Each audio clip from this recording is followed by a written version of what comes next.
오늘 영상에서는 최근 시장에서 매우 의미 있는 신호로 해석되는 몇 가지 흐름을 함께 살펴보려고 합니다. 단순한 뉴스 나열이 아니라 이 사건들이 왜 지금 이 시점에서 중요하며 앞으로 무엇을 의미하는지를 중심으로 이야기해 보겠습니다. 지난 10월 일론 머스크는 한 팟캐스트에 출연해 로보택시에 대한 질문을 받았습니다. 그 자리에서 그는 상당히 공격적인 목표를 제시했죠. 올해 말까지 베이 지역에 1000대 이상, 그리고 오스틴 지역에 500대 이상의 로보택시를 운영하겠다는 계획이었습니다. 당시만 해도 많은 시장 참여자들은 이를 전형적인 머스크식 발언 정도로 받아들였을지도 모릅니다. 그러나 몇 달이 지난 지금 베이 지역의 변화는 결코 가볍게 볼 수 없는 수준에 도달하고 있습니다. 초기에는 불과 20여 대 수준이던 차량 수가 빠르게 늘어나며 현재는 100대를 훌쩍 넘긴 것으로 추정됩니다. 아직 머스크가 언급했던 1000대에는 미치지 못하지만 중요한 건 속도와 구조입니다. 최근 비즈니스 인사이더 보도에 따르면 테슬라는 베이 지역 승차 공유 서비스를 위해 캘리포니아 공공 유틸리티 위원회, 즉 CPUC에 1655대의 차량과 798명의 안전 모니터 요원을 등록했습니다. 여기서 많은 분들이 혼동하실 수 있습니다. 이미 1600대가 굴러다닌다는 의미는 아닙니다. 이 숫자는 주재 당국으로부터 사전 승인된 최대 운영 가능 함대 규모를 의미합니다.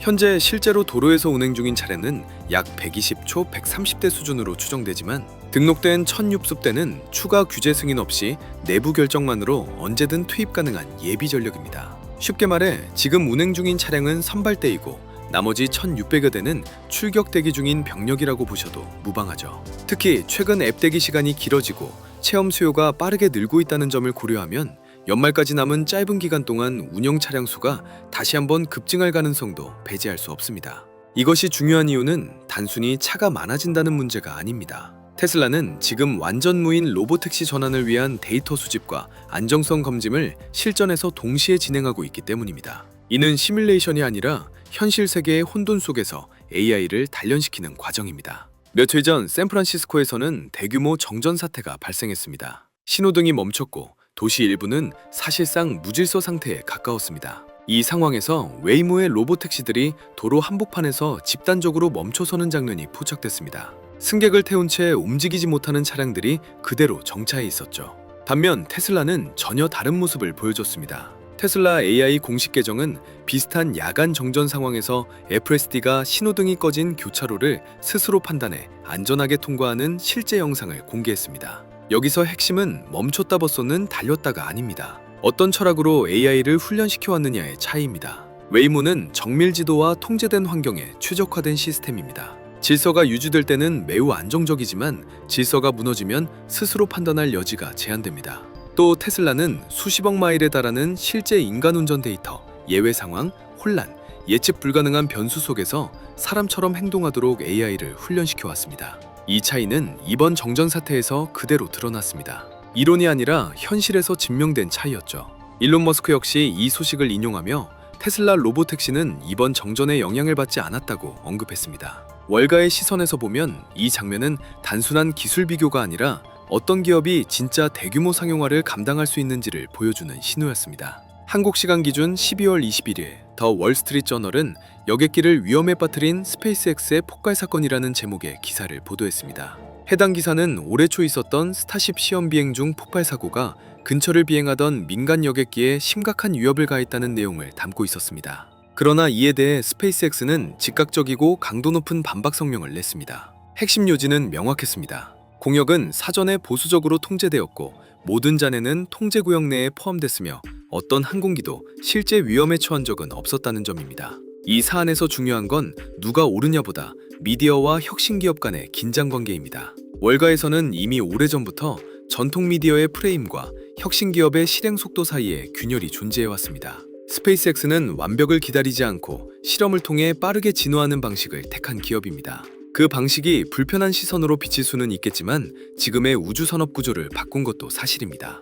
12월 22일 일론 머스크는 아부다비에서 아랍에미리트 대통령 셰이크 모하메드 빈 자이드 알 나흐얀과 공식 회담을 가졌습니다. 이 만남은 단순한 의전 방문이 아니었습니다. 아랍에미리트가 머스크를 기업가가 아닌 국가 전략 파트너로 대우하고 있다는 신호였기 때문입니다. AI, 자율주행, 우주, 에너지 이 네 가지 키워드는 아랍에미리트가 석유 이후를 준비하며 가장 집중하고 있는 분야입니다. 미국과 유럽이 규제와 정치적 논쟁에 집중하는 동안 중동은 실행력과 자본으로 기술 리더를 끌어들이고 있습니다. 이 대비는 앞으로 더 선명해질 가능성이 큽니다. 자, 그리고 제가 단언하건대 여러분이 주식 관련 유명 채널의 전문가 영상 50편을 연속으로 시청하는 것보다 앞으로 말씀드릴 이 영상을 반복해서 보는 것이 훨씬 더 큰 도움이 될 것이라 확신합니다. 왜냐면 지금부터 우리가 다루는 내용은 단순한 차트 해석이나 종목 추천이 아니기 때문이죠. 이 영상은 한 인간이 80년 동안 주식시장에 몸담으며 얻은 사고의 결정체를 다룹니다. 혹시 이 이름을 들어보신 적이 있으신가요? 그의 이름은 앙드레 코스톨라니. 그는 투기꾼도 아니었고 단기 매매로 시장을 쫓아다닌 사람도 아니었으며 평생을 통해 시장이 왜 움직이는가라는 질문 하나에 집착했던 인물입니다. 우리가 주목해야 할 책은 그가 93세의 나이에 집필하고 1999년 세상을 떠나기 전 남긴 마지막 저서 돈, 뜨겁게 사랑하고 차갑게 다루어라입니다. 유럽 증권가에서는 이 책을 단순한 투자서가 아니라 위대한 유산으로 평가합니다. 그리고 솔직히 말씀드리자면 이 책을 기준으로 보게 되었을 때 워런 버핏의 저서보다 더 본질적인 통찰을 담고 있다고 느끼는 투자자들도 적지 않습니다. 이 책의 제목은 사실 크게 오해받고 있습니다. 겉으로 보면 돈에 대한 철학서처럼 보이지만 실제로는 주식 투자에 관한 가장 날 것의 교과서에 가깝기 때문이죠. 이 책은 어떻게 하면 돈을 벌 수 있는가 보다 왜 주식으로 돈을 벌 수밖에 없는가를 설명합니다. 그렇게 저는 이 책의 제목이 차라리 바뀌지 않았으면 좋겠다는 생각도 합니다. 왜냐하면 제목만 보고 가볍게 넘겨버리는 사람들이 많을수록 이 책을 진짜 이해하고 활용하는 사람에게는 그만큼 큰 기회가 남기 때문이죠. 돈, 뜨겁게 사랑하고 차갑게 다루어라는 사실상 미래형 기업을 어떻게 바라봐야 하는지에 대한 설명서에 가깝습니다. 그리고 흥미롭게도 이 책의 사고방식을 토대로 2026년을 배경으로 한 새로운 투자 해석서가 최근 월가와 유럽 투자자들 사이에서 다시 회자되고 있습니다. 테슬라, 엔비디아, 그리고 AI 기업들을 자동차 반도체 기업이 아니라 시간을 파는 기업으로 재정의한 책이죠. 코스톨라니는 말합니다. 투자에서 가장 위험한 순간은 모두가 같은 생각을 하기 시작할 때라고요. 지금도 여전히 많은 사람들이 테슬라를 이렇게 봅니다. 전기차 회사, 차는 많이 팔지만 마진이 줄어드는 기업. 하지만 시장은 이미 다른 질문을 던지고 있죠. 이 회사는 앞으로 무엇을 지배하려는가? 테슬라는 차를 파는 회사가 아니라 도로 위에 데이터를 소유하려는 기업이고 운전이라는 행위를 소프트웨어로 치환하려는 기업입니다. 이 지점에서 코스톨라니가 말한 생각의 차이가 발생합니다. 코스톨라니는 주가를 결정하는 건 뉴스도 실적도 아닌 사고 싶은 사람과 팔고 싶은 사람의 수라고 했습니다. 지금 테슬라는 어떨까요? 장기 보유자는 늘어나고 있고 FSD와 로보택시를 보는 투자자들은 주식을 내놓지 않으며 반면 2026년 이후를 미리 사려는 자금은 계속 유입되고 있습니다. 이건 전형적인 공급 부족형 주식의 구조입니다. 그래서 테슬라는 조금만 계기가 생기면 가격이 생각보다 훨씬 빠르게 움직입니다. 코스톨라니는 분명히 말했습니다. 주식시장을 무너뜨리는 건 인플레이션이 아니라 고금리라고요. 그리고 반대로 금리 인하 국면에서 가장 크게 재평가되는 종목은 미래의 이익을 파는 기업입니다. 테슬라는 바로 그 대표적인 사례죠.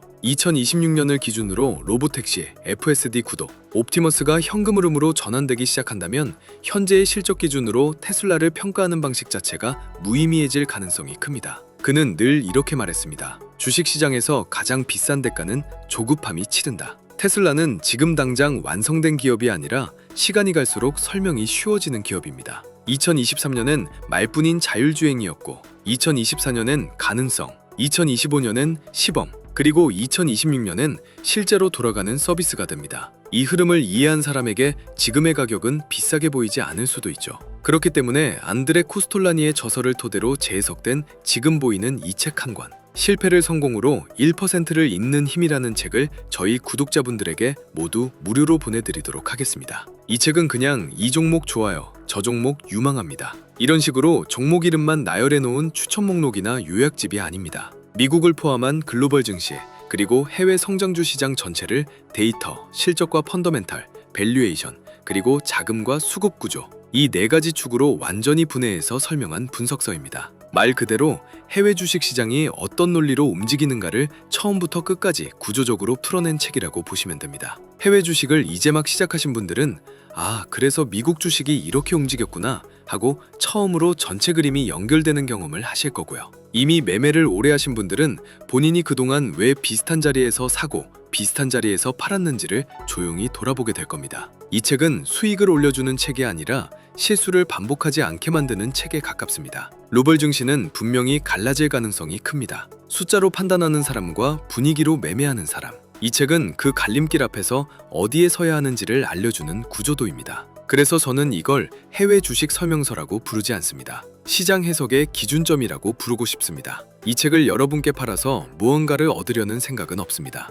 이 채널을 계속 보실 분들이라면 광고성 멘트나 근거 없는 낙관보다 하나의 기준을 먼저 갖는 게 훨씬 중요하다고 생각했기 때문이죠. 책을 받는 방법은 아주 간단합니다. 구독과 좋아요, 알림 설정만 해주시고 댓글에 테슬라라고 남겨주세요. 그러면 제가 직접 도서를 보실 수 있는 링크를 답글로 보내드리겠습니다. 댓글이 부담스러우신 분들은 화면에 보이는 번호로 테슬라라고 문자만 남겨주셔도 같은 링크를 받아보실 수 있습니다. 여러분, 시장은 언제나 친절하게 알려주지 않습니다. 대신 준비된 사람에게만 같은 장면을 다르게 보여줄 뿐입니다. 이 책은 그 준비를 돕기 위해 만든 자료입니다. 긴 영상 끝까지 함께 해주셔서 감사드리고요. 다음 영상에서는 왜 2026년 이후 테슬라를 주식이 아니라 구조로 봐야 하는지 조금 더 깊이 이야기해 보겠습니다.